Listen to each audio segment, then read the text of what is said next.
welcome to Good Morning Football. We are presented by Intuit QuickBooks. Is there still a winless team? Is there still an undefeated team or two in the league? We'll tell you right here in Good Morning Football in New York City, Monday, November 4th. My name's Kay Adams, Nate Burleson, Peter Schrager.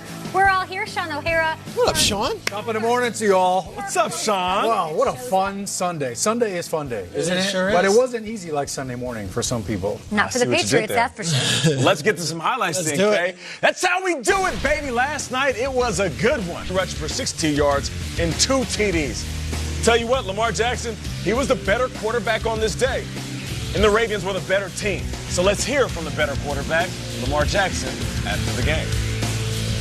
I feel like our team already knew what we was capable of, you know. We just had to show it, and we did that tonight. We just have to build off that. You know, we can't just get on our high horse, feel like, you know, we just won the Super Bowl because we didn't. That's just one regular season game. We got to continue to build. I give them a lot of credit. They played a good game. They made a lot of plays, offensively, defensively, and we just didn't match it. So, you know, come on the road, you got to play well in all 3 phases, and we just offensively didn't do a good enough job. Too many missed opportunities out there. And there's Lamar Jackson, the first quarterback with 2 or more rushing touchdowns against Bill Belichick's Patriots since Tim Tebow. What? 2011. Yep. They say it couldn't be done, but Lamar Jackson did it. He certainly did. And earlier this week, Bill Belichick called Lamar Jackson a problem. Now we know that problem handed the Patriots their first loss of the season. Guest will answer this question first. How did Lamar Jackson prove that he is the problem for the NFL in this one? I think it's all about speed. And that's the one thing it's so hard to replicate. So as much as you are preparing for a guy like Lamar Jackson and this option, this zone read that we just saw, Jamie Collins had a hard time handling with that. His speed to the edge is so hard to replicate and hard to defend. And I think that's really where we saw the Patriots. Bill Belichick, you showed him over there with the defense. Hey, how are we going to stop this? How are we going to slow down? They actually went smaller. They got out of their normal base personnel defense, added the extra defensive back, something the Chargers did last year in the playoff game to try to combat that speed. So I think that's what Lamar Jackson did. But I'll tell you this. In addition to Lamar Jackson, Mark Ingram was phenomenal. They played smash mouth football, and they took it right to the Patriots from the opening drive. We saw the Browns. The Browns averaged 5.7 yards per carry up against this New England defense. Nick Chubb got 44 yards taken off of his total. He broke free, so you can definitely run. That is a vulnerability of New England. And Lamar is so special, but this is what happens when you have 14 days to prepare. You have an offensive coordinator who has beaten Belichick before in Greg Roman, who did it with Kaepernick and did it with Tyrod Taylor. And let's give credit to the entire Ravens team because the defense put the clamps on the offense. And then you have that crowd on a Sunday night with Ed Reed with a shield with the Maryland State logo before. Rocking.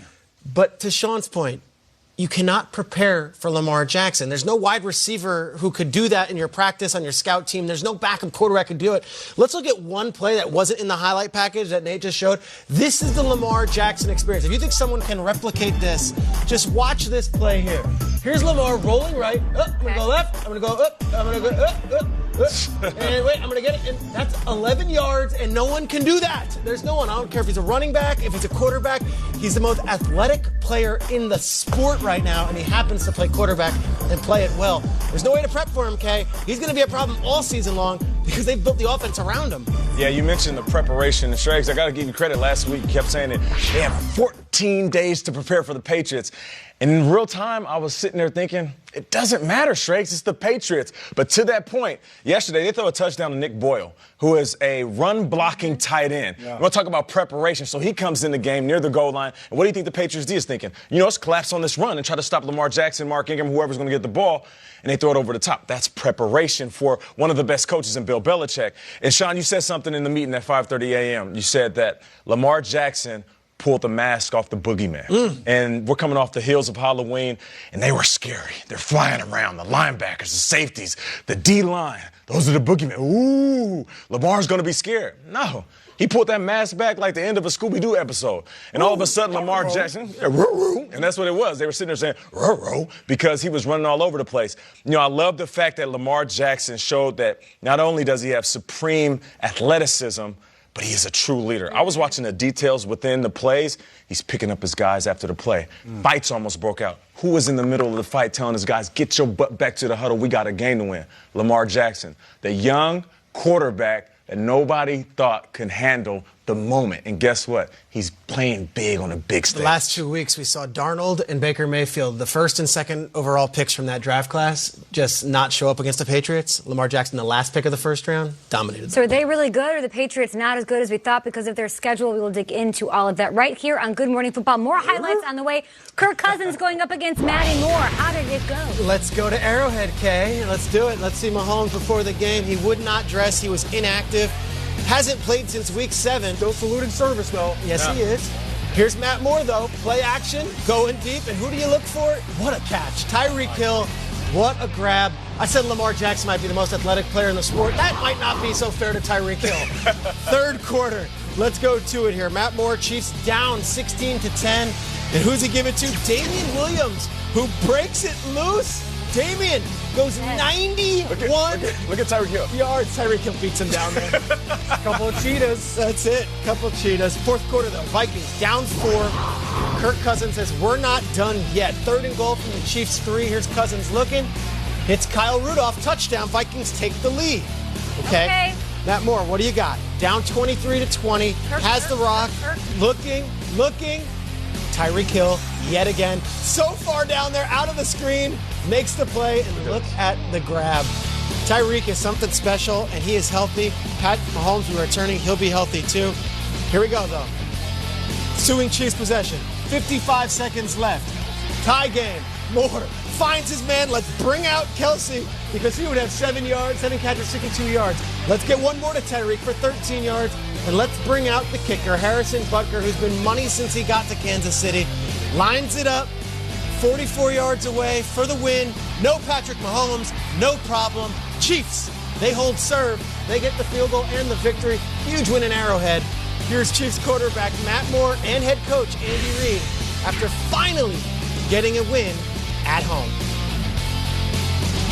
It's exciting. I mean, it gets the juices flowing, obviously. This is an emotional game. The emotions were all over the place today.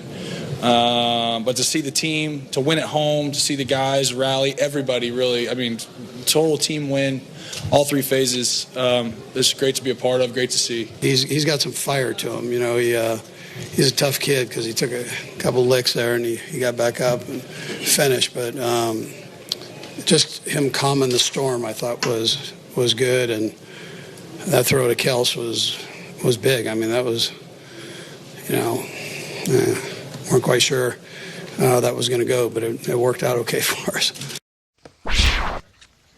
Andy Reid happy there, so Matt Moore succeeded in doing what Kirk Cousins could not, move down the field for a game-winning drive. I will say, Shriggs, it was with a good benefit of having Patrick Mahomes on the bench for these games is that other things get to shine. You see what a good coach like Andy Reid and also what Tent does there for a quarterback. Like Matt Moore looked awesome out there. How much credit do you have to give his star wide receiver and his coach for scheming him up? Yeah, and to go and play the Packers right to the wire and then to go beat the Vikings. Those are 2 playoff teams out of the NFC. Yeah. Matt Moore did more than just hold serve.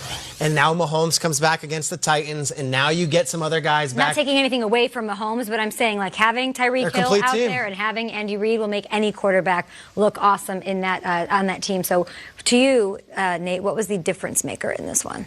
Tyreek Hill.